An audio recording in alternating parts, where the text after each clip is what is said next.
Hello my dear students, welcome to the channel mathematics with fun.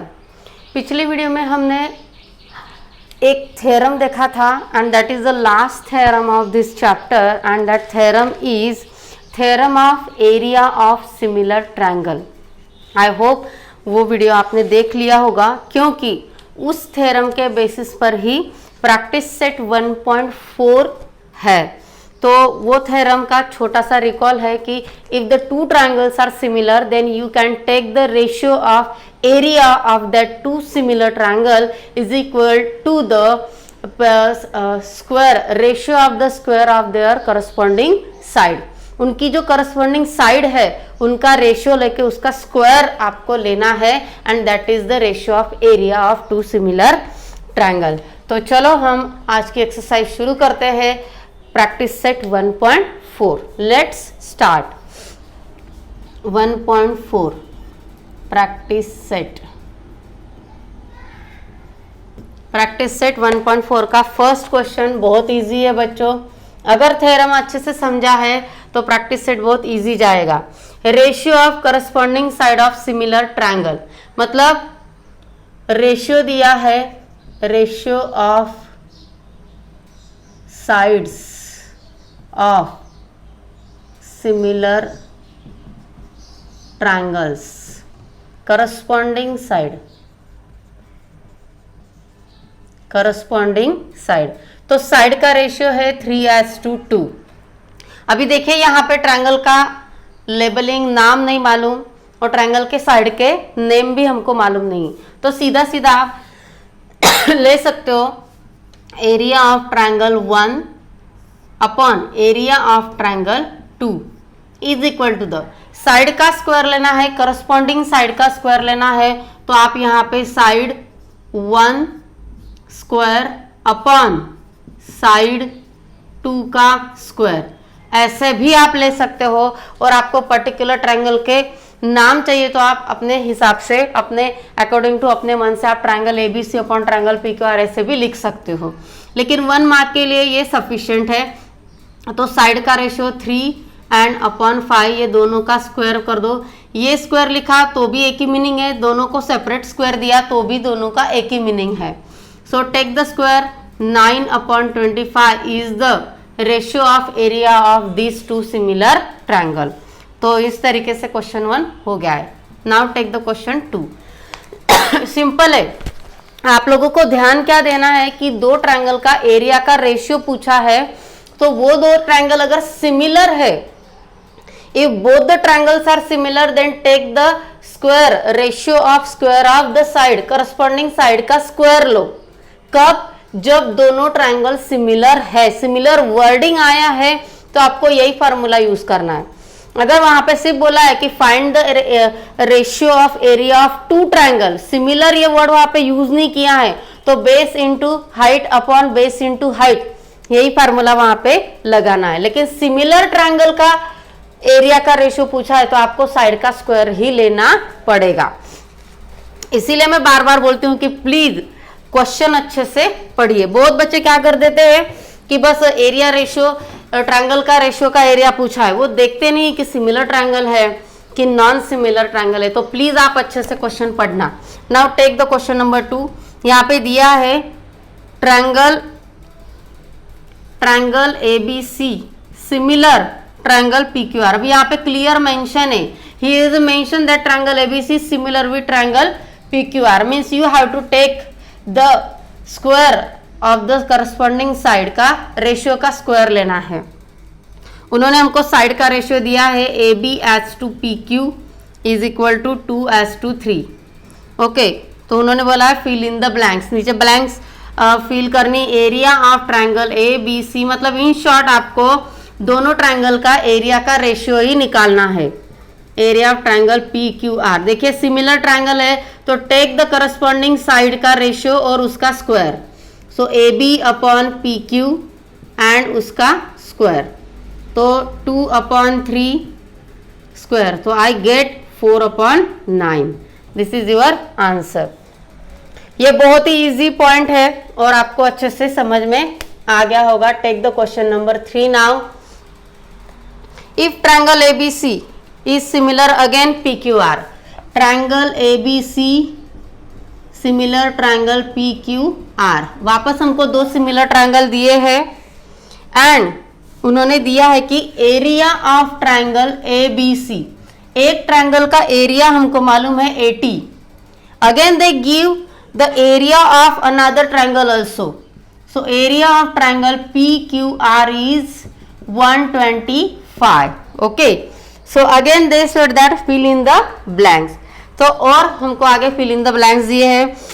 तो चलिए, area of triangle ABC upon area of triangle PQR is equal to, अभी हमको मालूम है कि हम किसी भी सिमिलर ट्रायंगल का एरिया हम उसके साइड का रेशियो लेके उसका proportion ratio of the corresponding side और उसका स्क्वायर लेते हैं, बराबर है। तो यहाँ पे उन्होंने according to fill in the blanks यहाँ पे ट्रायंगल PQR आएगा। यहाँ पे मैं बॉक्स बना देती हूँ और यहाँ पे एरिया 80 अपॉन 125 इस तरीके से।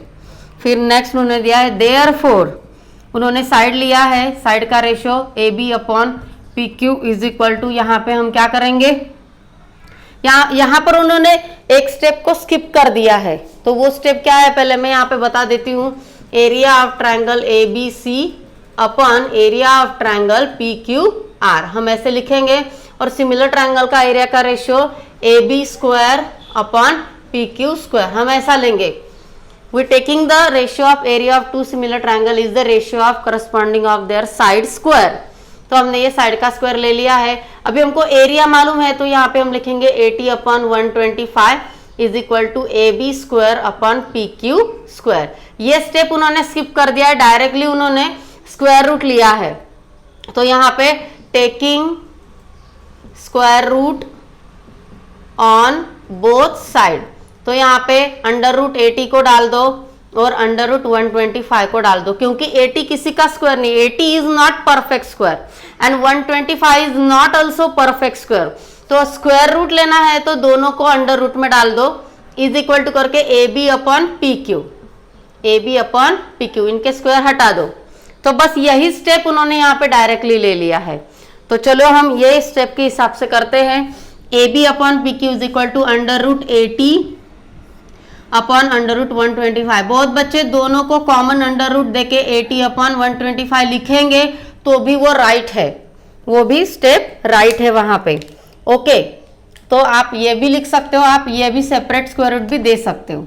ओके, तो चलो इसको सॉल्व करते हैं। Therefore AB upon PQ is equal to, अभी आप लोगों ने सर्च चैप्टर पढ़ा है स्टैंडर्ड 9 में, तो इसको स्प्लिट करो। स्प्लिट करते समय 16 5 80 एंड 25 5 125 होता है। ये दोनों में जब आप स्प्लिटिंग करते हो, when you take the two numbers as a splitting, मतलब दो नंबर का प्रोडक्ट 80 चाहिए, तो दो नंबर में से कोई भी एक नंबर हमको परफेक्ट स्क्वायर नंबर चाहिए। जैसे कि 16 is a perfect square, 25 is a perfect square, तो 16 का स्क्वायर रूट आता है 4, ये है अंडर रूट 5, यहाँ पे आएगा 5 under root 5। 25 is the square of 5, इसीलिए 5 निकल गया बाहर, तो ये root 5 cancel and answer is 4 upon 5। इस तरीके से हम इसको सॉल्व करेंगे।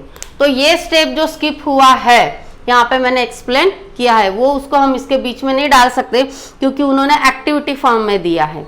ठीक है, तो आपको पूछते समय डायरेक्ट एग्जाम्पल भी आ सकता है। तो किसी को अगर ये स्टेप चाहिए तो take the screenshot. Now we are taking the next question.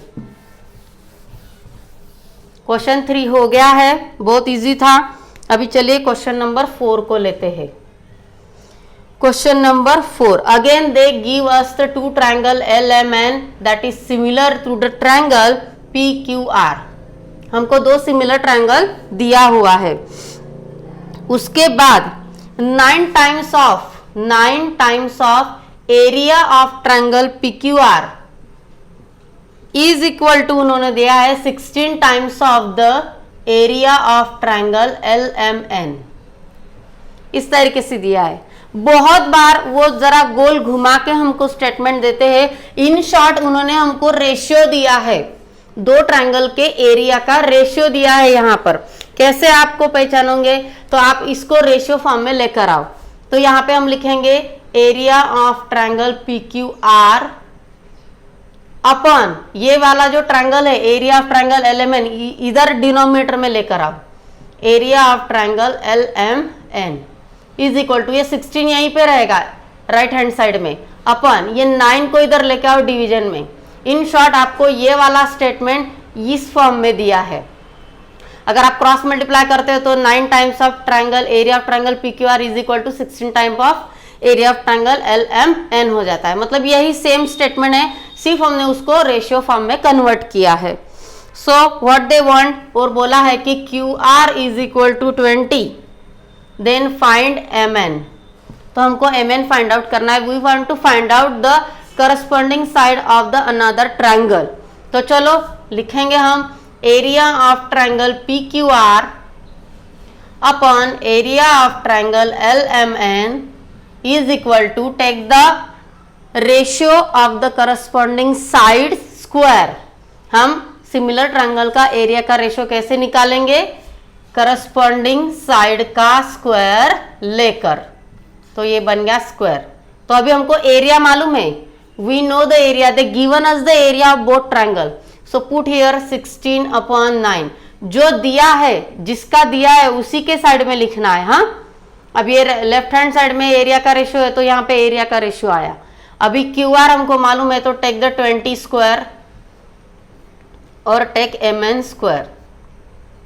इतना स्टेप सबको समझ में आ गया होगा आई थिंक। अभी यहाँ पे मल्टीप्लिकेशन या फिर इसका स्क्वायर करते मत बैठो, बहुत ज्यादा लेंदी हो जाएगा। यहाँ पे हम डायरेक्टली लिखेंगे taking the square root on both side. तो चलो, taking square root on both side, तो दोनों साइड के स्क्वायर रूट ले लेंगे because 16 and 9 both are the perfect square. तो 16 का स्क्वायर रूट क्या आएगा 4 and the square root of 9 is 3 is equal to, अभी यहाँ के इन दोनों का स्क्वायर रूट लेना है तो यहाँ का स्क्वायर हटा दो, तो right down here 20 upon MN। Now you can solve by cross multiplication. तो 4 multiply by MN is equal to 20 multiply by 3। MN निकालते समय क्या करेंगे, 20 मल्टीप्लाई बाय 3 डिवाइडेड बाई 4 को इधर डिवीजन में लेकर आओ। 4 1 जा 4, 4 5 जा 20, 5 3 जा 15। So we get MN is equal to 15 unit. अगर यहाँ पे कोई दिया है सेंटीमीटर वगैरह कुछ नहीं है तो इट इज अ 15 यूनिट। तो इस तरीके से हमको ये छोटे छोटे क्वेश्चंस करने, और बच्चों ये छोटे क्वेश्चंस में ही हमारी ज़्यादा मार्क्स की अपेक्षा होती है। इसीलिए मैं बच्चों को हमेशा बोलती हूँ कि आपको प्रैक्टिस करनी है तो इजी टू हार्ड इस वे में प्रैक्टिस करो। इजी में ज़्यादा हमको मार्क्स मिल सकते हैं क्योंकि बोर्ड के पेपर ज़्यादातर पहले 3 क्वेश्चन 4 क्वेश्चन ऐसे ही होते हैं कि उसमें आपको फुल मार्क्स मिल सकते हैं। तो इजी टू हार्ड इसी डायरेक्शन में हम लोग प्रैक्टिस करेंगे, और इस तरीके के छोटे छोटे एग्जाम्पल से ही आप लोगों को हार्ड एग्जाम्पल इजीली आ सकता है। तो आई होप ये फर्स्ट 4 क्वेश्चन आपको अच्छे से समझ में आ गए होंगे। प्रैक्टिस ज़रूर करना प्लीज़, प्रैक्टिस बहुत ज़रूरी है। उसके बाद सब्सक्राइब करो, लाइक करो, और हाँ अगर आपको कोई प्रॉब्लम है या कोई पॉइंट आपको रिपीट चाहिए तो प्लीज़ कमेंट बॉक्स में ज़रूर लिखना। मैं कोशिश करूँगी कि आपके सारे डाउट्स मैं फुलफिल अच्छे से कर सकूँ। Thank you.